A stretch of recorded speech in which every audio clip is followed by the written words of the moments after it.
예, 예배 가운데 나오신 여러분들 환영합니다. 옆에 보시고요. 잠깐 인사하겠습니다. 잘 오셨습니다. 은혜 많이 받으시기 바랍니다. 예, 잘 오셨습니다. 예, 그냥 간단하게 제 개인적인 소식 한 가지 전해드리면요. 제가 말은 안 했는데 많이 알고들 계시는 것 같아서요. 예, 얼마 전에 목사 고시를 받고요. 기도 많이 해주셔서 합격했습니다. 예, 감사합니다.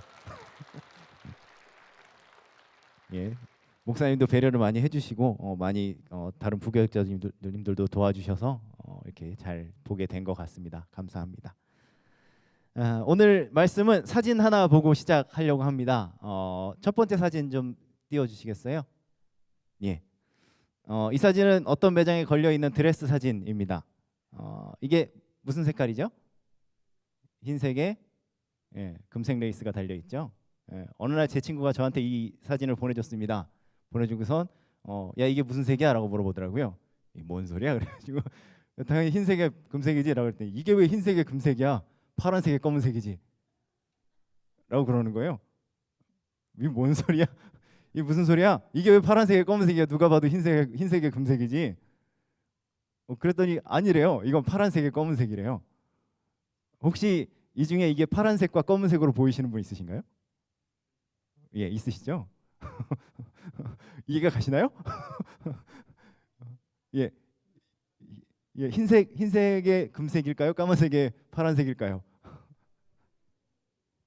예, 의견이 분분해지고 있습니다. 누가 봐도 흰색의 금색이지 않을까요? 저도 지금 흰색으로 보입니다. 그래서 까만색으로 보인다는 분들을 어떻게 보시는지 저 잘 모르겠어요. 일단 정답부터 알려드리겠습니다. 다음 사진 보여주세요. 예, 이 드레스는 원래 파란색에 검은색 드레스입니다. 여기다가 노란색 빛을 굉장히 강하게 비추는 상황에서 사진을 찍으면 저렇게 나온대요. 흰색으로. 근데 이게 그냥 모두 다 이렇게 그냥 흰색으로 보이면 보는데 이게 사람에 따라서 사람이 색을 인지하는 거에 따라서 한 25% 정도의 사람들한텐 원래 색깔인 파란색에 검은색으로 보인다고 합니다. 예. 여기 손든 분 몇 분 계세요? 이상하신 거 아닙니다. 예. 이게 전 세계적으로 굉장히 큰 논쟁이 됐습니다. 이게 흰색의 금색이냐, 파란색의 검정색이냐 가지고 전 세계의 SNS와 뭐 인터넷 커뮤니티에서 난리가 나고 논쟁이 붙고 막 이렇게 그 과학적으로 분석하고 막 이런 글들이 많이 올라왔는데 그 업체에서 이거 원래 우리가 파는 옷인데 파란색의 검정색이다라고 밝히면서 모든 게 정리가 됐습니다. 그래서 지금 그 업체에서는 업체 홈페이지에 가면 이 파란색의 검정색 드레스가 어떻게 흰색과 금색으로 보일 수 있는가에 대한 이렇게 설명도 잘 나와 있고 자매품으로 흰색의 금색 드레스를 팔고 있어요. 예, 새로 출시해서 팔고 있습니다. 이게 착시는 아니고요. 정확하게 보면 착시는 이제 누가 봐도 그렇게 보여야지, 잘못 보여야지 착시인 건데 이건 착시는 아니고 똑같은 것들이 어떻게 사람에 따라서 다르게 보일 수 있는가에 대한 좋은 예시입니다. 오늘 함께 읽은 시편에 보면 거룩한 산, 터가 높고 아름다운 시온산 그리고 그곳에 있는 하나님의 성전에 대한 노래가 나오고 있습니다. 이스라엘 민족에게 성전은 하나님이 거하시는 곳이었죠. 그래서 하나님이 이스라엘과 언약을 맺으시고 그 언약이 유효함을 증명하는 것이 바로 하나님이 계신 시온산의 성전이었습니다. 유대 땅 외의 지역에 흩어져 살던 이스라엘 사람들, 즉 이걸 디아스포라라고 하는데요. 이 디아스포라 유대인들은 평생 한 번 그 성전을 방문하는 것이 소원이었습니다. 그렇게 어렵게 자신의 인생의 시간들을 모두 포기하고 성전을 찾는 순례자들이 부르는 노래가 바로 오늘 함께 읽은 시편입니다. 그런데 이 시편 속에 성전을 바라보는 똑같은 성전인데 이 성전을 바라보는 세 개의 다른 시선이 있습니다. 이 세 개의 다른 시선에 대해서 함께 나눠보려고 합니다. 첫 번째 시선은 4절부터 나타나고 있습니다. 여기서 그 시선의 주인들은 왕들이라는 이름으로 표현이 되고 있는데요. 이 왕들은 당시 이스라엘 백성들을 위협하던 이방의 왕들을 의미합니다. 그들이 와서 거룩한 산에 있는 성전을 보고 두려워서 도망치는 모습이 그려지고 있습니다.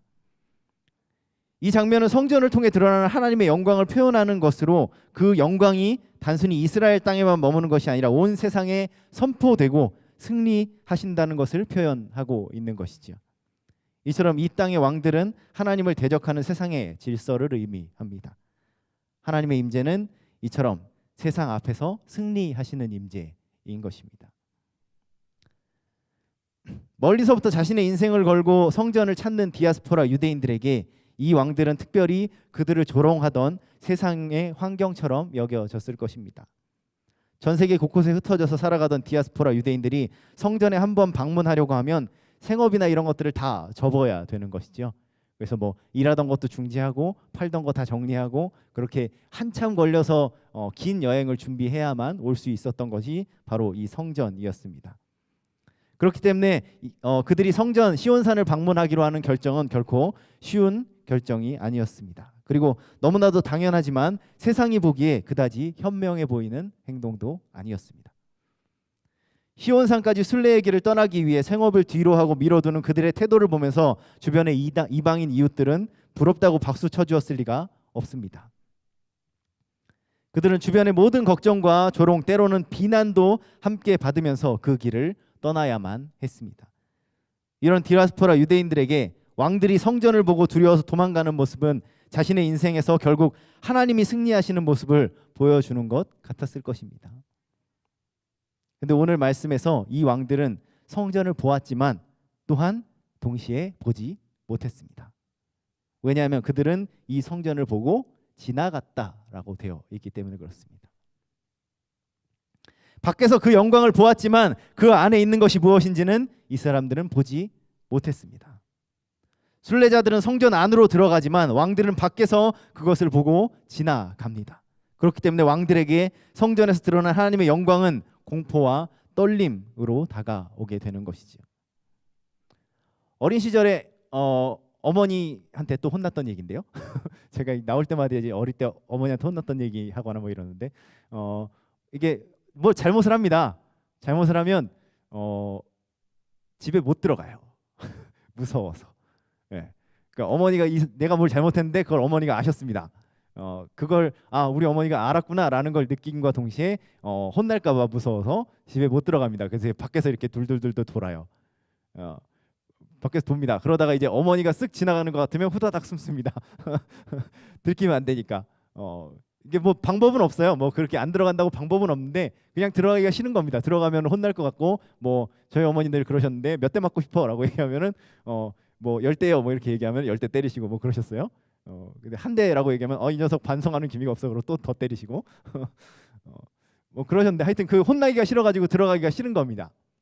근데 그렇게 하다가 밤이 되고 늦어 뭐 배가 고프고 막 이런 상황이 되면 어찌어찌해서 들어갑니다. 어찌해서 들어가면 어머니가 혼내시죠. 뭐 안 혼내진 않습니다. 근데 잠깐 혼나고 언제 그랬냐는 듯이 또 밥 먹고요. 뭐 텔레비전 보고요. 게임하고요. 뭐 그랬습니다. 이게 두려웠던 것들이 언제 지나갔는지 모르게 그냥 잠깐 혼나고 또 그냥 우리 어머니는 나를 사랑하시니까 우리 어머니가 주시는 밥 먹고 그 보호 아래서 다시 텔레비전 보고 뭐 이렇게 같이 놀고 그랬던 것 같습니다. 집에 들어가지 않으면 거기서 기다리는 것이 정확히 무엇인지 알지 못합니다. 밖에서 바라보는 시선에서 보이는 것은 그 안에 나를 기다리시는 분이 누구인지를 알지 못하게 하는 것이죠. 혼이 나든 어찌 됐든 집에 들어가야 그 뒤에 진짜 나를 기다리는 것이 무엇인지를 알게 되는 것입니다. 이처럼 같은 성전을 바라봄에도 왕들은 그것을 멸망과 공포의 대상으로 바라보게 됩니다. 자기들을 해칠 것 같은, 자기들을 대적해서 나오는, 자기들이 두려움에 떨어야 하는 존재로 바라보게 되는 것이죠. 바울은 빌립보서에서 그리스도의 십자가를 가리켜서 다음과 같이 말합니다. 이것이 그들에게는 멸망의 증거요 너희에게는 구원의 증거니 이는 하나님께로부터 난 것이니라. 같은 십자가지만 그것이 누군가에게는 구원의 증거가 되는 반면 다른 누군가에게는 멸망의 증거가 됩니다. 그 안으로 깊이 들어와서 그것의 의미를 발견하지 않고 그냥 보고 지나가는 시선들에서 그런 지나가는 시선들에게 하나님의 임재라는 건 나를 심판하고 나를 지옥에 보낼 것 같은 공포의 대상이 될 수밖에 없는 것입니다. 실제 그 안에 무엇이 있는지는 알지 못한 채 그저 겁을 먹고 피해 가게 됩니다.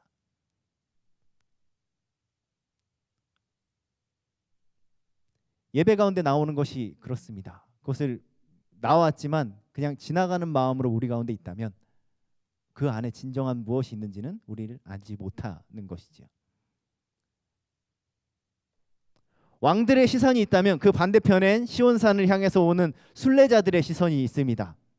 앞에서 말씀드렸듯이 여기서 순례자는 멀리 해외에 살면서 시온산을 사모하던 디아스포라 유대인들이라고 말씀드렸습니다. 이스라엘 민족은 유대 땅을 떠나서 살면서도 자신들이 유대인이라는 정체성을 놓지 않았습니다. 그래서 디아스포라인들은 외국에서 우리 교포들이 모여 사는 한인타운처럼 이렇게 함께 모여 살았습니다. 그 속에서 자신들의 전통을 지키면서 살려고 노력하는 유대인들이 굉장히 많았습니다. 어떤 디아스포라 유대인들은 본토 유대인들보다 훨씬 더 철저하게 율법을 지키려고 노력했습니다. 왜냐하면 이거 아니면 하나님을 모르는 사람들 사이에서 나를 지켜줄 것이 없다라는 생각 때문에 더 율법을 지키려고 노력한 사람들도 있었습니다. 이렇게 타국 땅에서 유대인의 정체성을 지키며 살 수 있었던 이유로 많은 학자들은 유대인들의 가정교육을 들고 있습니다. 성경의 이야기를 통해서 아이들에게 자신들의 신앙을 전해주고 그들이 누구인지 잊지 않도록 교육하는 것이죠. 아버지가 그리고 아버지의 아버지가 또 그 아버지의 아버지가 전해주는 이야기를 통해 내가 누구며 우리가 누구인지 우리의 하나님은 누구이신지를 배워 나간 것입니다. 이런 교육의 목적은 흔히 쉐마 이스라엘 오늘 아침에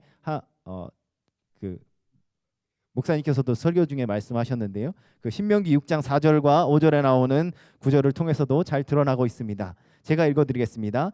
이스라엘아 들으라 우리 하나님 여호와는 오직 유일하신 여호와시니 너는 마음을 다하고 뜻을 다하고 힘을 다하여 내 여호와를 사랑하라.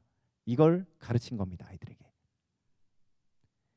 이 구절은 이스라엘 민족이 태어나면서부터 외우게 되어 있는 구절입니다. 그리고 죽을 때 마지막에 죽기 전에 이 구절을 암송하면서 죽습니다. 그들이 누구이며 그들의 하나님이 누구이신지를 그들에게 알려주고 그들 마음에 새겨주는 구절입니다. 여기서 첫 시작이 바로 이스라엘아 들으라 라고 되어 있는 것이지. 그들의 신앙은 들음을 통해서 전해졌습니다. 즉 시온산을 방문하는 순례자들은 바로 이런 들음을 통해서 조상들의 이야기를 접했고 다윗 왕국의 역사와 저 아름다운 시온산에 거하시는 하나님의 영광에 대한 이야기를 들었던 것입니다. 오늘 함께 읽은 시편의 말씀에서 순례자들의 시선은 우리가 라는 주어와 함께 8절부터 나타나고 있습니다. 8절을 함께 같이 읽어보실까요? 8절 함께 읽어보겠습니다. 시작. 우리가 들은 대로 만군의 여호와의 성 우리 하나님의 성에서 보았나니 하나님이 이를 영원히 견고하게 하시리로다.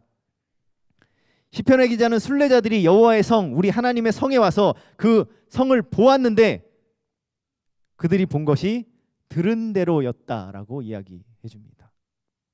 자신들이 어려서부터 들었던 대로였다라는 것입니다. 그들이 타국 땅에서 고향을 그리워하면서 끊임없이 되뇌었던 이스라엘아 들으라 우리 하나님 여호와는 오직 유일하신 여호와시다라는 그 말 자기가 들었던 그 말 그대로였다라는 것입니다.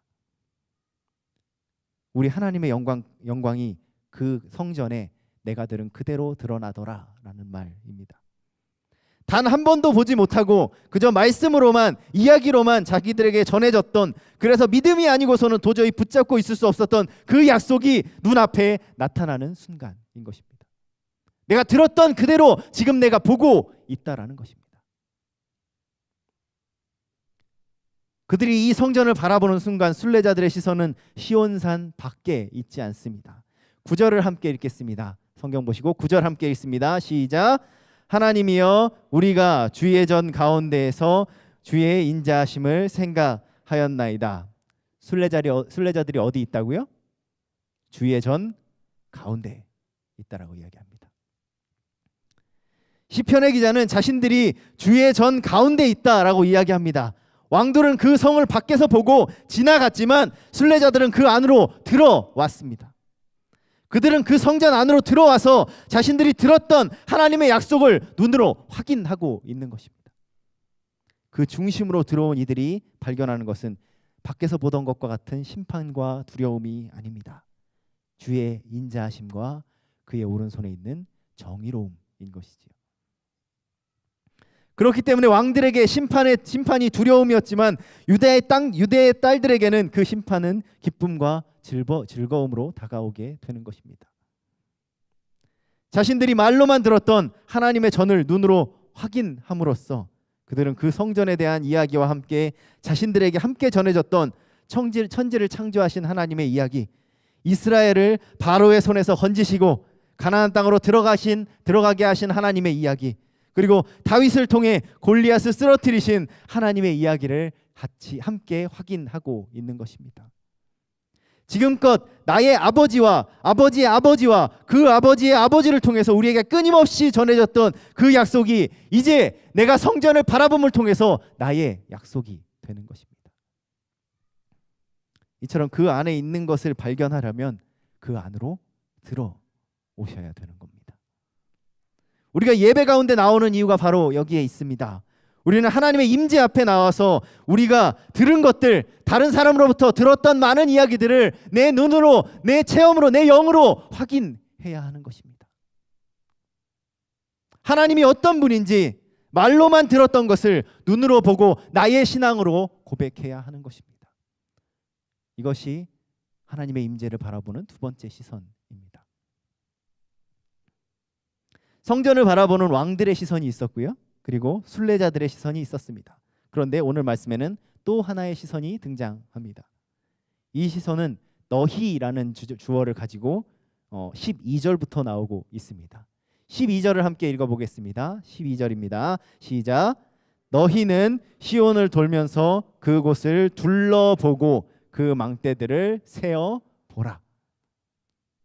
여기서 너희라고 불리는 이들 앞에서 이들은 앞에서 우리라고 불렸던 순례자들과 마찬가지로 시온을 둘러보고 그 안에 들어와 있는 이들입니다. 하지만 이들은 우리로 표현되어 있는 순례자들과는 달리 그들이 보는 시선이 앞으로 있을 일들과 연결된다는 점에서 구분되고 있습니다. 즉 시편의 기자는 자신처럼 이 성전에 오게 될 순례자들, 즉 순례자 자신을 포함해서 내일에 앞으로 다가올 이 성으로 나아오게 될 순례자들을 위해서 이 이야기를 하고 있는 것입니다. 그렇기 때문에 여기에서 순례자들이 보는 것은 지금까지 그 전에 들었던 약속의 확인이 아니라 그들이 보는 것이 만들어낼 내일과 연결되게 됩니다. 내일의 순례자들은 시온산을 둘러보며 그 망대들을 세어보고 성벽을 자세히 보고 그의 궁전을 살펴야 합니다. 이렇게 여러 차례 보는 것이 강조되고 특히나 신중하고 자세히 보라고 요청되는 이유는 시편 기자가 13절에서 말하는 이유 때문입니다. 13절 함께 읽겠습니다. 시작. 그의 성벽을 자세히 보고 그의 궁전을 살펴서 후대에 전하라. 그들이 둘러보고 세어보며 자세히 보고 살펴봐야 하는 이유는 그들이 본 시온성을 그들이 후대에게 전해줘야 하기 때문입니다. 특별히 자세히 세심하게 보는 것이 강조되는 이유는 이들이 이것을 어디다 적어가거나 그려갈 수 있는 것이 아니라 기억해야 하기 때문에 그런 것이죠. 그냥 봤다는 사실만을 전해주는 것이 아니라 자신들의 부모들이 그랬던 것처럼 자신의 후대에게 이것들을 기억해서 그 작은 하나도 빠지지 않게 전해줘야 하는 것입니다. 내일의 순례자들이 시온성을 바라보는 시선은 그저 과거의 약속을 확인하고 자신의 삶에서 확신을 얻는 데서 그치지 않습니다. 그들이 확인한 약속은 그들을 통해 또 다른 누군가에게 약속이 되어야 합니다. 그들의 자녀들, 자녀의 자녀들, 그 자녀의 또 다른 자녀들, 그들에게 전해져야 하는 것입니다. 그러기 위해서 오늘의 우리를 포함한 내일의 순례자들은 그들이 경험하는 시온성을 세세히 기억해야 합니다. 왜냐하면 우리가 지금 보고 느끼며 기억하는 것들이 훗날 누군가에게 믿음으로 붙잡고 버틸 약속이 될 것이기 때문에 그런 것입니다. 그들이 돌아갈 땅은 이제 이 시온성을 보고 나서 돌아갈 땅은 여전히 하나님을 거부하는 무리들과 그 약속을 허황되다 말하며 하나님이 어디 있냐고 조롱하는 자들이 가득한 땅일 것입니다. 그 속에서 우리가 지금 둘러보고 살펴보고 세어보면서 기억하는 것들이 또 다른 누군가에게 소망이 될 것입니다. 그리고 그 소망을 붙들고 다시 내가 서 있는 이 자리로 나와서 그 약속이 들은 그대로였는지 확인할 것입니다. 그러기 위해서 우리 순례자들은 자세하게 하나하나 기억해야 합니다. 나는 무엇을 보았으며 그곳에서 확인한 하나님은 어떤 분이었는지, 그 손에 있는 정의로움은 무엇이고 우리에게 보이신 인자하심은 무엇이었는지 전해 줄 수 있어야 하는 것입니다. 지금 여름 성경학교가 진행되고 있습니다. 토요일부터 유아부 진행했고요. 다음 주 주일부터 유치부 진행합니다. 그리고 유년부, 초등부, 중고등부와 청년부까지 계속 행사가 기다리고 있습니다. 거기에 참여하는 누군가는 우리들의 자녀들일 것이고요. 누군가는 자녀의 자녀들일 것입니다. 우리는 그들에게 무엇을 전해줄 수 있습니까?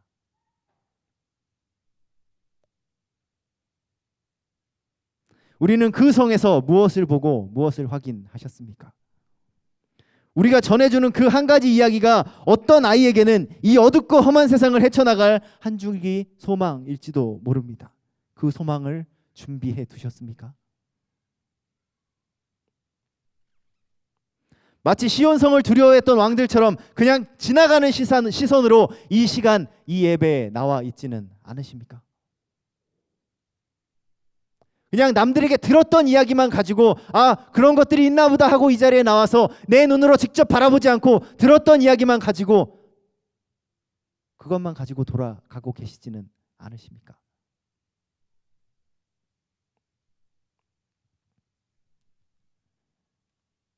자라는 아이들에게 내가 만난 하나님이 어떤 분이셨는지 말해줄 거리들이 준비되어 있으십니까? 요즘 가정에서 자녀들과 우리 신앙에 대한 이야기 얼마나 하실까요? 그럴 기회가 없는 것도 있습니다. 그런데 말할 거리는 있으신가요? 우리 자녀들이 우리들에게 우리 안에 있는 소망에 대해서 물을 때 말할 거리들을 준비해 놓으셨습니까? 그냥 누가 이렇게 얘기하더라 들은 이야기 말고 내가 거기 가서 봤더니, 내가 하나님을 봤더니, 내가 확인했더니 하나님은 이런 분이시더라, 이것이 너에게 약속이 되기 원한다 라고 전해줄 것들을 준비해 놓으셨습니까? 준비가 안 돼 있으시다면 지금이라도 자세히 보고 세어보고 살펴보셔야 됩니다. 그냥 지나가는 시선으로 보는 것이 아니라, 남에게 들은 이야기로 보는 것이 아니라, 내가 직접 가서 이 예배를 통해서 하나님 나에게 뭐라고 말씀하시는지 세어보고 적어보고 기억해보고, 거짓말 같으면 확인해 보셔야 합니다. 그래서 내 이야기가 되어야지 아이들에게 해줄 이야기가 생깁니다. 그냥 우리 목사님이 이렇게 얘기하셨어라고 얘기하시면 어디 가면 아이들이 안 듣습니다. 나랑 만난 하나님이 누구신지, 내가 만나고 바라보고 확인한 하나님이 누구이신지 얘기할 거리들을 준비해 놓으셔야 합니다. 그냥 되는 것이 아닙니다. 노력하셔야 됩니다. 잘 모르시겠으면 목사님들 붙잡고 물어보셔야 됩니다. 공부하셔야 됩니다. 정리가 안 되시면 글로 써보셔야 됩니다. 세어보고 살펴보고 둘러보고 기억하셔야 됩니다. 이번 주에 목사님 말씀이 뭐였더라? 이러시면 안 됩니다. 하나님의 임재 앞에 나와서 이번 주에 뭐 불렀지? 찬양 뭐 했더라? 좋았던 것 같은데 모르겠네 하시면 안 됩니다. 하나님이 나에게 주시는 말씀이 내 인생의 말씀으로 내 안에 간직되어져서 내가 그것을 하나님의 말씀으로 확인하고 돌아가셔야 되는 것입니다. 그게 하나님의 임재 가운데 나오는 세 번째 시선입니다. 전해줄 것들을 준비해서 돌아가셔야 됩니다. 기억 못하시겠으면 적으십시오. 안 되시면 녹음하십시오. 도와달라고 얘기하십시오.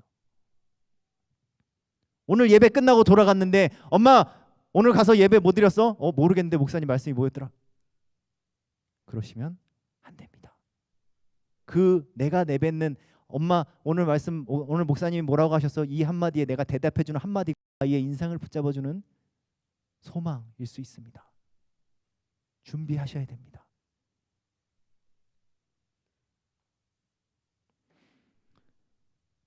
오늘 우리는 하나님의 임재를 바라보는 세 가지 시선에 대해서 살펴보았습니다.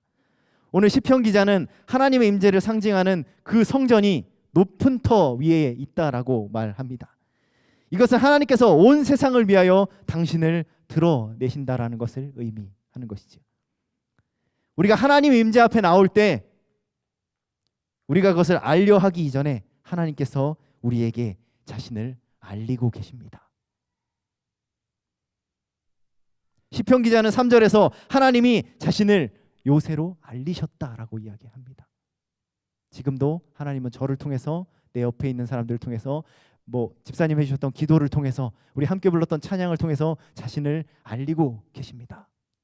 이걸 보고 확인하고 적어서 기억해 가셔야 하는 것입니다. 내가 무엇을 받는지 이야기할 것들을 준비해서 가셔야 하는 것입니다. 우리가 그 앞에 나아가는 것은 그 안에 깊이 들어가 우리에게 자신을 알려주시는 하나님을 경험하기 위해서 예배 가운데 나오는 것입니다. 우리가 듣고 믿으며 살아가는 그대로인지 확인하셔야 합니다. 하지만 거기서 그치지 않고 우리는 그것을 더 자세히 둘러보고 세어보고 살펴보고 눈여겨보아야 합니다. 우리가 경험한 것을 기억해서 우리의 자녀들에게 내 이웃들에게 그리고 성 안으로 들어오지 않고 지나쳐가는 수많은 이들에게 이야기해 줄 것들을 준비해야 합니다. 그것들을 증거해야 하는 것입니다. 하나님이 당신을 찾는 이들을 위해 요새가 되신다라는 것을 바로 그분이 영원한 하나님이심을 세상에 증거할 수 있어야 합니다. 증거할 것들을 준비해서 나가셔야 합니다. 우리가 그 역할을 잘 감당할 때 온 세계가 우리와 함께 기뻐할 것입니다. 세상에 기쁨의 증거를 드러내시는 임마누엘 성도님들 되시기를 기도합니다. 기도하겠습니다.